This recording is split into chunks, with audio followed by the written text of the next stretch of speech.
ನಮ್ ಬೈಯಿಂದು ಜೀವನ ಪೂರ್ತಿ ತಡ್ಕದು ಹುಡ್ಕದೆ ಆಗೋಯ್ತು. ತಿಗ ಮಗ ತೊಳಿದೆ ಶಿಸ್ತಾಗಿ ಎದ್ದಿ ಹೋದೆ. ನಮ್ ಶಿಶಿನೇ ತಕೊಂಡು ಶಿಸ್ತಾಗಿ ನಮ್ ಅಡ್ಡದ ಕಡೆಕ್ ಹೋದೆ.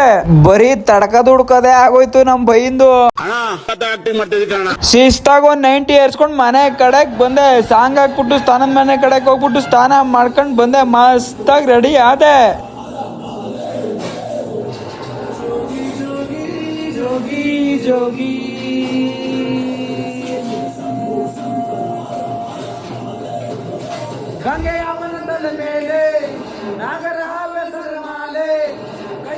ಇವತ್ತಂತೂ ರಾಘವೇಂದ್ರ ಸ್ವಾಮಿ ದೇವಸ್ಥಾನದಲ್ಲಿ ಸಿಕ್ಕಾಪಟ್ಟೆ ರಸು ಉಣ್ಮೆ ಅಂತ.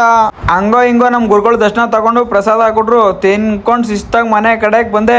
ಕಳ್ಳೆ ಸಾರ್ಗೆ ಚಪಾತಿ ತಿಂದ್ರೆ ಸ್ವರ್ಗ. ಏನಂತೀರಾ ಗೈಸ್? ಕಮೆಂಟ್ ಮಾಡಿ ಯಾರ್ಯಾರೆಲ್ಲ ತಿಂದಿದ್ದೀರಾ ಕಳ್ಳೆ ಸಾರ್ನ. ಅದಾದ್ಮೇಲೆ ಆಫೀಸ್ ಕಡೆಗೆ ಹೋದೋ. ನಾನು ನಮ್ ಶಿಷ್ಯ ಇರೋ ಬರೋ ಕೆಲ್ಸ ಎಲ್ಲ ಮುಗಿಸ್ಕೊಂಡ್ ತರ್ಲೆ ಮಾಡ್ತಾ ಆಯ್ತು. ಆಮೇಲೆ ಅದಾದ್ಮೇಲೆ ತಿರ್ಗಾ ನಮ್ ಅಡ್ಡದ ಕಡೆಗೆ ಹೋದೋ. ಅಲ್ಲೋಗ್ ನೋಡ್ತೀನಿ ನಮ್ ಭಯ ಲೋಟ ತೊಳಿತಾವ್ರೆ.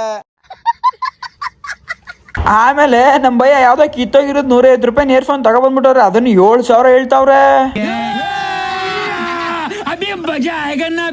ಶಿಸ್ತಾಗ ಮನೆ ಕಡೆಗೆ ಬಂದೆ. ಅಲ್ಲಿ ದರ್ಶನ್ ಸರ್ ಮೂವಿ ಹಾಕಿದ್ರು, ನೋಡ್ಕೊಂಡ್ ಕೂತಿದೆ. ಹಾಗೆ ಇವತ್ತಿನ ಮಿನಿಲಾಗ್ ಹೆಂಗಿತ್ತು ಅಂತ ನಮ್ ಡಿ ಬಸ್ ಫ್ಯಾನ್ಸ್ಗಳು ಒಂದ್ ಲೈಕ್, ಒಂದ್ ಶೇರ್, ಒಂದ್ ಕಮೆಂಟ್, ಒಂದ್ ಫಾಲೋ ಮಾಡ್ಕೋಗ್ರು. ಮುಂದಿನ ಲಾಗಲ್ಲಿ ಸಿಗ್ತೀನಿ.